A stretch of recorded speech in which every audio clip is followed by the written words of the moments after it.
നമസ്കാരം.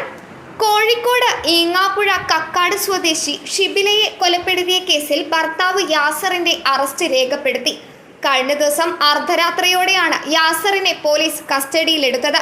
തുടർന്ന് വിശദമായി ചോദ്യം ചെയ്ത ശേഷമാണ് പ്രതിയുടെ അറസ്റ്റ് രേഖപ്പെടുത്തിയത്. യാസിർ ഷിബിലയെ വെട്ടിക്കൊന്നത് കൃത്യമായ ആസൂത്രണത്തോടെയെന്ന് പോലീസ് വ്യക്തമാക്കി. അറസ്റ്റ് രേഖപ്പെടുത്തിയ ശേഷം പ്രതി യാസിറിനെ കോഴിക്കോട് മെഡിക്കൽ കോളേജ് പോലീസ് സ്റ്റേഷനിൽ എത്തിച്ചു. പ്രതി ഉപയോഗിച്ച വാഹനം ഫോറൻസിക് സംഘം പരിശോധനയ്ക്ക് വിധേയമാക്കുകയാണ്.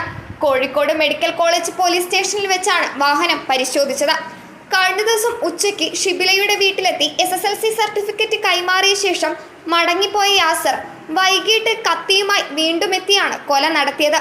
11 മുറിവുകൾ കത്തികൊണ്ടുള്ള ആക്രമണത്തിൽ ഷിബിലയുടെ ശരീരത്തിലേറ്റെന്നാണ് ഇൻക്വസ്റ്റ് റിപ്പോർട്ട്. അതേസമയം കൊല്ലപ്പെട്ട ഷിബിലയുടെ സംസ്കാരം ഉടൻ നടക്കും.